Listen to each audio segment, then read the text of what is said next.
noite, irmãos. Vamos começar mais uma lição da Escola Bíblica e hoje nós vamos falar sobre a lição número 9. Essa lição foi escrita pelo pastor Tiago Soares e o título é Planejar para Vencer. Mas antes de começar, vamos orar pedindo a orientação de Deus para o nosso estudo.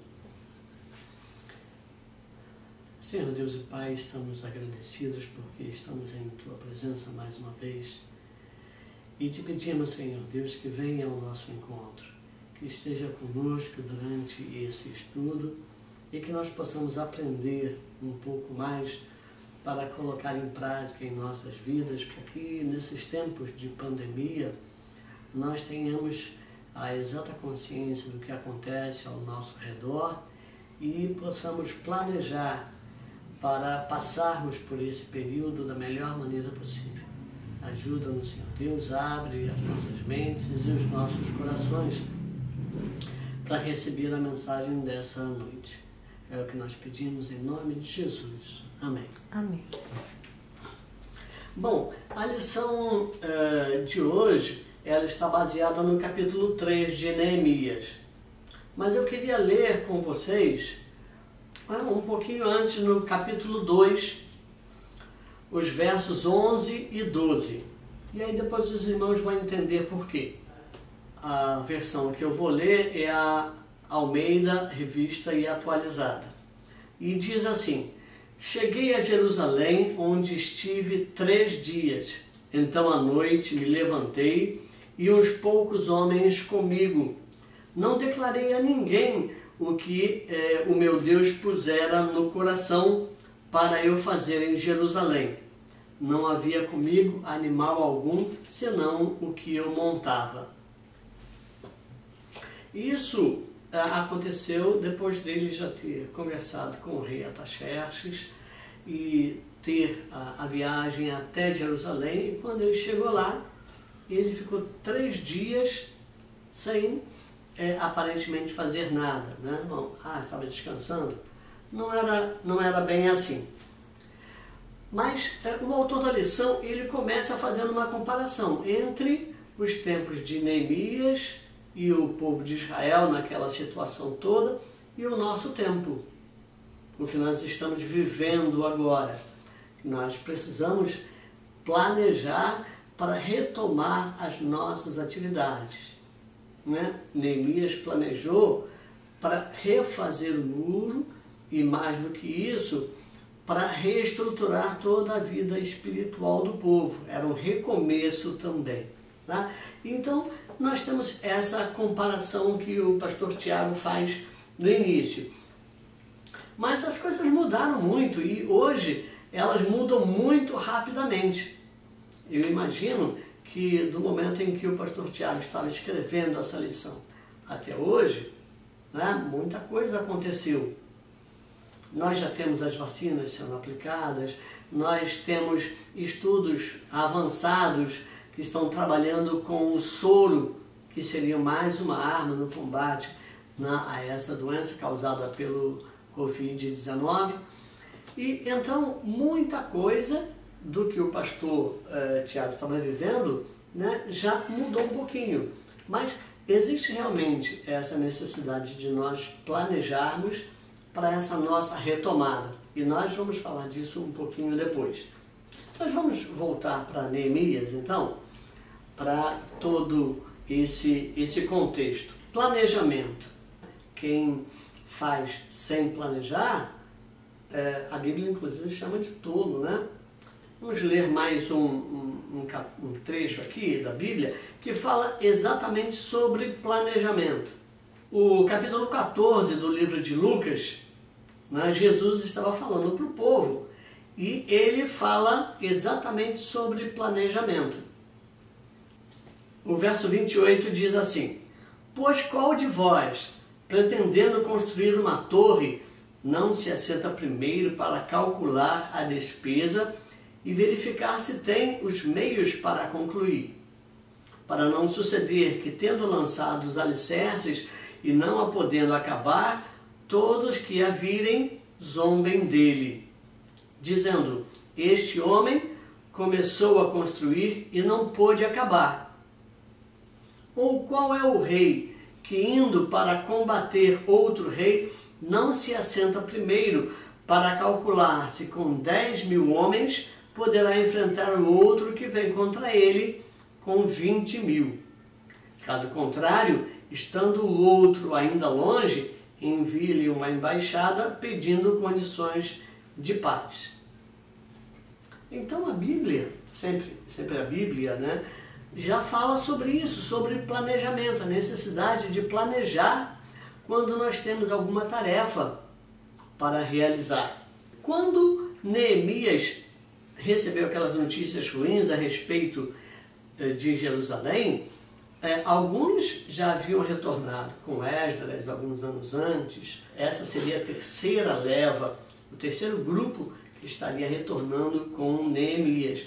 Mas aí quando ele soube dessas notícias ruins, o coração dele se moveu, ele chorou.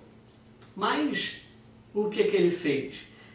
Ele jejuou, ele orou, ele esteve separado durante algum tempo antes de falar com o rei. Ele não foi correndo de imediato falar com o rei. O que ele fez? Ele foi primeiro até planejar essa sua conversa com o rei. Então, ele se separou, ele foi lá orar, pedir a orientação de Deus a respeito do que ele ia fazer, né? O que ele deveria fazer. E aí ele sai e vai conversar com o rei. E por conta desse preparo, desse planejamento anterior, dessa conversa com Deus sobre o que estava acontecendo, ele foi bem sucedido. O rei Artaxerxes, né, mandou muita coisa para auxiliar na reconstrução dos muros. Ele deu autorização para que ele viesse, e eu acho interessante que ele devia ter, né, uma boa influência lá junto do rei, né, para que ele tivesse conseguido isso também. Tá? Ele foi, aqui no capítulo 2, ele foi ao rei, né, e o rei, ele foi servir ao rei, e o rei percebeu que ele estava triste. Então, o rei concedeu a ele cartas para que ele pudesse viajar. Mas o interessante é que lá no capítulo 2, no verso 6, o rei diz assim: quanto durará a tua ausência? Quando voltarás? Ele queria saber por quê. Porque Neemias faria falta para ele ali. Deus colocou Neemias ali, certamente para esse tempo, mas Neemias já estava abençoando o rei, tanto que ele pediu que ele voltasse, não vai como os outros foram para ficar, mas Neemias estava indo para voltar. Isso é interessante. Mas aí o que aconteceu? Quando Neemias chegou a Jerusalém, ele foi com uma carta dizendo que ele era o governador agora.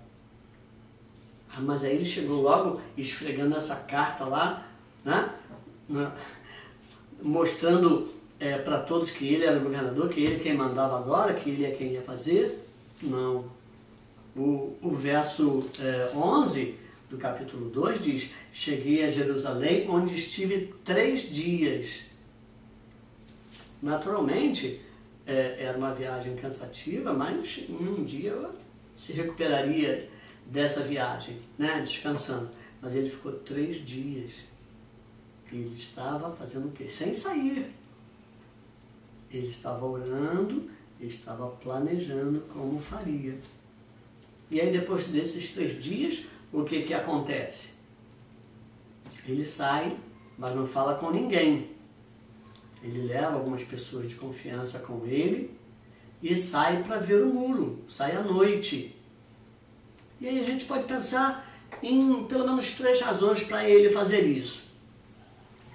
Primeiro, é que ele queria ver a situação do muro sem nenhuma interferência sem ninguém falando, sem ninguém apontando, né? Ele queria ver por si só. Então ele não falou com ninguém, ele levou algumas pessoas com ele, de confiança, e foi ver o muro, à noite. Uma outra coisa é que muito provavelmente ele não queria que seus inimigos, que a gente já conhece a história, não queria que seus inimigos soubessem o que ele estava fazendo, para atrapalhar. Não é? E a gente sabe que muitos dos que estavam lá em Jerusalém tinham contato com aqueles que eram inimigos do povo. Não é? E uma outra coisa é que ele queria estar lá sozinho para orar, para consagrar aquela obra, para que tudo que fosse acontecer ali fosse da vontade de Deus. Então ele sai, vai, visita o canteiro de obras lá e depois retorna sem falar com ninguém. Só depois disso, depois dessa visita, é que ele sai, e aí já devia ser a noite do terceiro dia, só depois disso que ele sai no dia seguinte e vai falar com os sacerdotes, com os líderes do povo, a respeito do que ele já tinha conversado com o rei e o que o rei tinha feito, tinha mandado, para que eles pudessem recomeçar aquela obra. E foi uma obra muito bem planejada. As estratégias que Neemias estava usando eram estratégias que foram perfeitas para o momento. É claro que todo planejamento ele precisa sofrer algumas revisões à medida que o tempo passa, que novas situações se aparecem, e isso aconteceu. Lá no capítulo 4 a gente vê novas atitudes de Neemias com relação à obra, especificamente. Mas o capítulo 3, ele é uma espécie de ata, essa é a palavra que o comentarista usa. No capítulo 3 está tudo detalhado, quem trabalhou, onde trabalhou, como foi que essa obra foi concluída em 52 dias. Então, a gente vai ver que o planejamento foi perfeito, mas por quê? Porque antes ele orou, ele conversou com Deus e, mais do que isso, ele ouviu a voz de Deus e seguiu esse planejamento. Bom, vamos então ao primeiro ponto. O título do primeiro ponto é: o planejamento precisa de exemplos encorajadores. É necessário, e muitas vezes, que o primeiro se levante e diga, eu vou fazer. E aí depois outros seguem esse exemplo. Eu gosto muito de cinema, de filmes, eu não sei se os irmãos já sabem disso. Mas quando eu estava pensando nessa questão do exemplo, eu me lembrei de algumas cenas de alguns filmes que os irmãos devem ter visto também, e isso aconteceu mais de uma vez, inclusive. Às vezes um líder, e uma tarefa difícil tem que ser realizada, e ele tem um grupo e ele pergunta quem é que vai ser candidato a realizar aquela tarefa. E aí todos os outros dão um passo para trás e fica só um lá na frente. Parece que ele é que se candidatou, mas os outros é que deram um passo para trás. Isso já passou várias vezes. Mas seria esse o exemplo encorajador? Eu acho que não. Muitas vezes até ele vai e realiza aquela tarefa a contento, mas não é esse exemplo que a gente está falando. É o exemplo de que eu vou fazer, eu vou dar um passo à frente, eu vou me destacar. E a gente percebe logo, o primeiro verso do capítulo 3 fala logo de um exemplo. Então se dispôs Eliasibe, o sumo sacerdote. Poxa, ele era o sumo sacerdote. Não, eu não vou sujar minhas mãos aí, eu não vou fazer massa, cimento, carregar pedra. Mas ele e seus irmãos foram lá para realizar. É o primeiro registro aqui, logo no primeiro verso do capítulo. E os líderes religiosos, numa época como a que nós estamos vivendo agora, também têm uma importância muito grande como líderes, como exemplo. Né? Mas será que os nossos líderes religiosos estão sendo exemplo de verdade? Depois, a gente tem outro exemplo, que é Refaías, que era governador político, era governador de metade de Jerusalém. E aí, quando a gente fala de político, a gente pensa logo em maus exemplos. Mas nós temos políticos que estão dando bons exemplos também mesmo nesse tempo. Mas e nós? Temos sido bons exemplos também? Nós exercemos em maior ou em menor escala, nós estamos exercendo uma posição de liderança também. Será que nós temos sido bons exemplos? Querem ver um outro exemplo? Porque existem exemplos para o bem, mas exemplos para o mal também. Né? E no verso 5, a gente lê assim: ao lado destes repararam os tecoitas, os seus nobres, porém não se sujeitaram ao serviço do seu senhor. E aí, por que esses nobres, e porque isso está registrado aqui, né? Por que esses nobres não foram trabalhar também? Muito provavelmente eles tinham algum envolvimento com Tobias, com um dos inimigos do povo naquela época, naquele momento. E aí, se nós formos ler o capítulo 6, o verso 17, nós vamos ver isso.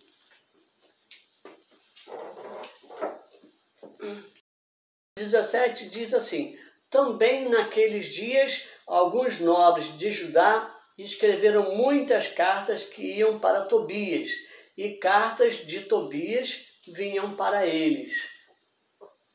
Então, muito provavelmente, eles não se empenharam na obra temendo alguma represália de Tobias, porque eles tinham, né, esse envolvimento, tinham esse relacionamento com Tobias.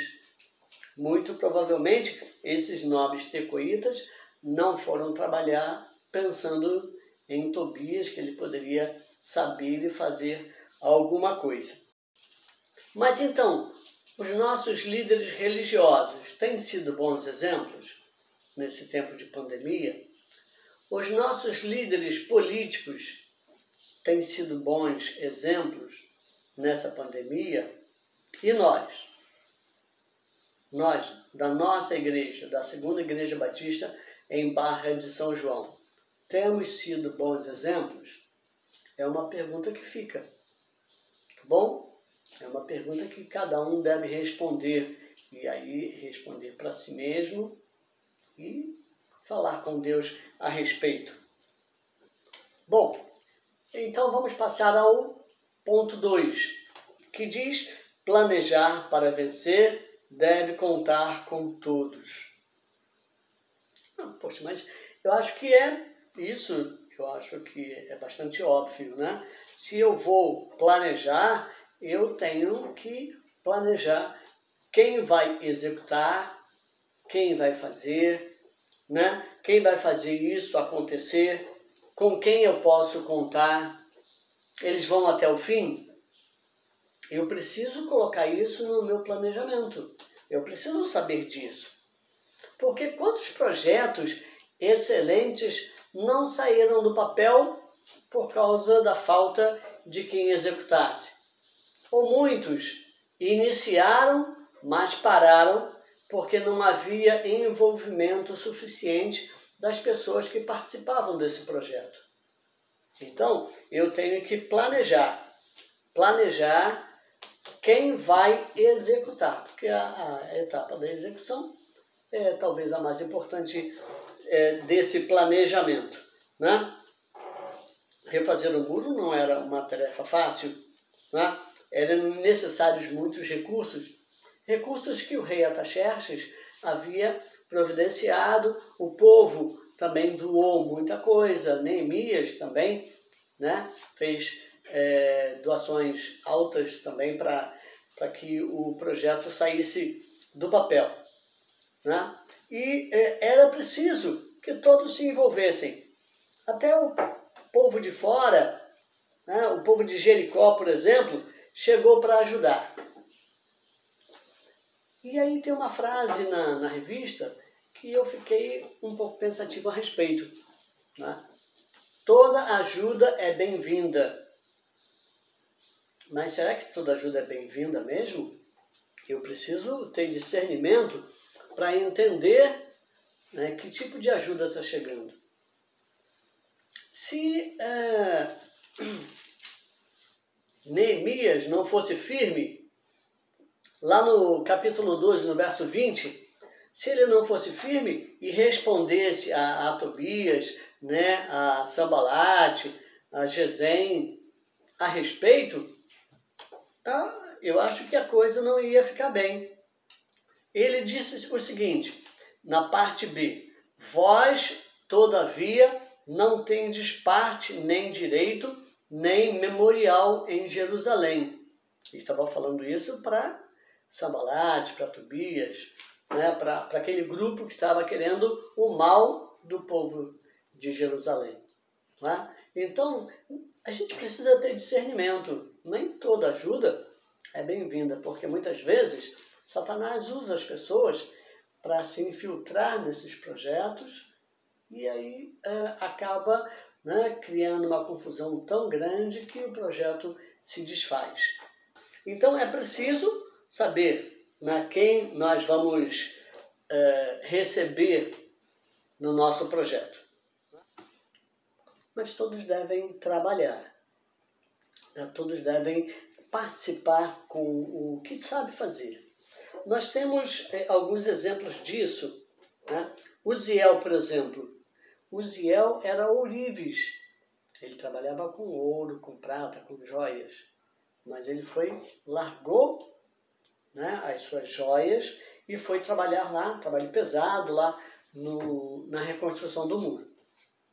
Nós temos outro exemplo ainda, né, que era Ananias. Ananias era perfumista, ele trabalhava com perfumes, também deixou tudo de lado e foi trabalhar na reconstrução do muro. Todos nós podemos fazer alguma coisa, todos nós, né? Uma estratégia excelente que Neemias usou foi a de envolver as famílias. Cada um devia reparar o muro de frente da sua casa. Além de estar cuidando, né, da segurança de uma maneira geral, ele estava cuidando da segurança específica da sua família. Ele estava trabalhando para a segurança da sua família. E aí nossas famílias precisam entender que quando nós estamos trabalhando na igreja, nós somos beneficiados com isso também. Vamos ver um caso específico. Na nossa área, no nosso lugar, nós estamos evangelizando, nós estamos falando de Jesus. E existe uma pessoa, existe um rapaz que está longe de Deus, ele promove muita bagunça, ele promove muita violência no lugar. Se essa pessoa se converte, o que vai acontecer? Além de nós estarmos cumprindo o ID de Jesus, nós também teremos menos violência no nosso lugar, porque ele se converteu, ele é quem provocava pelo menos grande parte dessa violência, né? Ele se converteu, já não vai mais praticar a violência que ele praticava. Então, o trabalho da igreja acaba revertendo em benefício de cada uma das nossas famílias. Cada um de nós precisa trabalhar, né? Precisa estar envolvido no trabalho. O terceiro ponto, ele tem como título: planejar para vencer precisa de comprometimento pessoal. É o envolvimento de cada um no trabalho. Eu tenho que fazer a minha parte. Né? Como nós já dissemos, reconstruir o muro não era uma tarefa fácil. Se não bastasse todo o trabalho envolvido, ainda haviam aqueles que tentavam atrapalhar. Haviam aqueles que não queriam que a obra acabasse. Né? Mas o reparo do muro só foi possível por quê? Porque todos se envolveram, todos participaram. Né? Mas o interessante é que a nossa igreja está fazendo isso agora. Se os irmãos não perceberam, olha, a União de Homens voltou a se reunir nesse domingo. Pela manhã eles estavam lá na igreja, antes do culto. Os adolescentes já estão se reunindo há algum tempo, um pequeno grupo multiplicador. Os jovens já fizeram, no domingo, já fizeram a sua segunda reunião, e tem outra marcada para os próximos 15 dias. Então, nós estamos nos reestruturando. É claro que não vai ser exatamente como era, mas é aquele planejamento que nós falamos no início. Nós precisamos planejar a nossa volta. De que maneira nós faremos isso com segurança para todos. E aí nós precisamos do comprometimento de todos. Não é? A nossa igreja está reconstruindo os muros em volta do nosso povo, para que todos estejam seguros. Não é? Mas aí, isso só vai ser possível se todos se envolverem. Mas tem sempre aquele que diz, olha, mas eu não sei fazer nada. O que eu vou fazer se eu não sei fazer nada? Pensem na obra lá do muro. Tinha sempre alguém que estava levando água para os trabalhadores. Ou então levava uma quentinha. Né? Eles estavam participando para que os trabalhadores não precisassem deixar a obra. Poxa, quem é que não sabe levar um pouco de água? Quem é que não pode carregar uma quentinha? Quem é que não pode levar o almoço para as pessoas que estavam lá? Não é?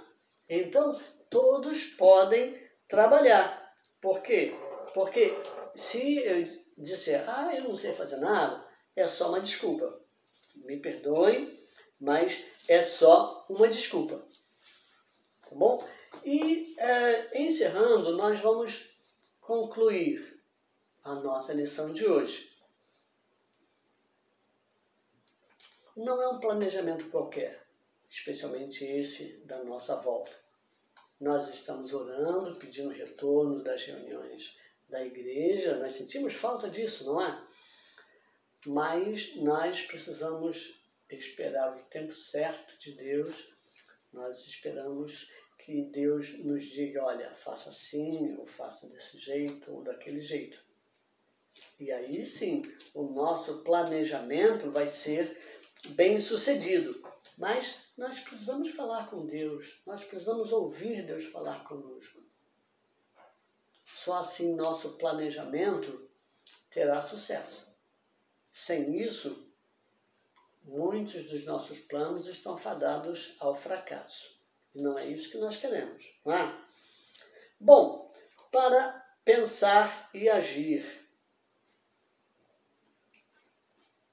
E aí tem alguma coisinha aqui que eu queria falar com os irmãos. A primeira pergunta já foi feita, né? Nossos líderes estão compartilhando bons exemplos? Será que eles estão fazendo isso? Mas tem uma segunda pergunta. o que nós podemos fazer para ajudar aos nossos líderes a darem bons exemplos, se eles não estão dando. Né? O que a gente pode fazer para ajudar?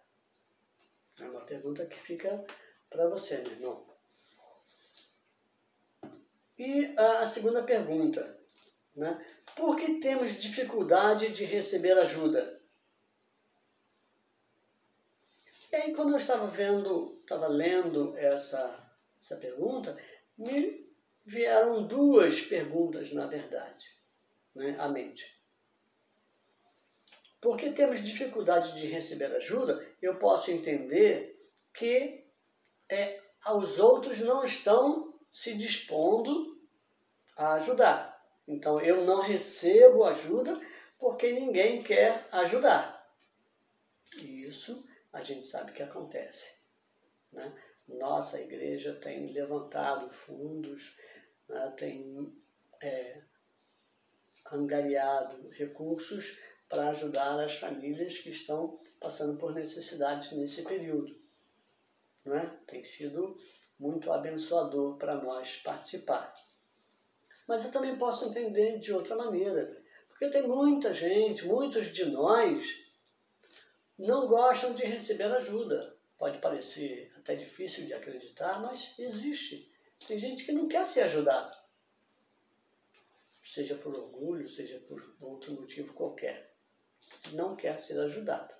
Né? Então, muitas vezes, eu preciso abrir mão desse meu orgulho, desse preconceito, para receber ajuda quando for necessário. Né? O que podemos fazer para ajudar aqueles que necessitam? É uma pergunta que eu acho que nem precisava ser feita, né? Eu acho que o que nós podemos fazer? O que nós estamos fazendo para ajudar aqueles que necessitam de verdade? Né? E a terceira pergunta é como podemos valorizar os indivíduos em suas funções na obra de Deus? Nós vemos, né, tantas pessoas que trabalham na obra de Deus, mas nem sempre têm o seu trabalho, que é importante, reconhecido. Às vezes nós temos um irmãozinho humilde, mas que chega na igreja, ele ora, ele intercede, ele está sempre orando para que as outras pessoas sejam sustentadas. Muitas vezes isso não é reconhecido. O nosso zelador, por exemplo, não é? Faz um serviço que muitas vezes as pessoas acham que é menor, mas pelo contrário, especialmente em tempos de pandemia, nós precisamos ter os protocolos de higiene sempre em dia, sempre sendo realizados, né, da melhor maneira possível. E nós precisamos valorizar isso.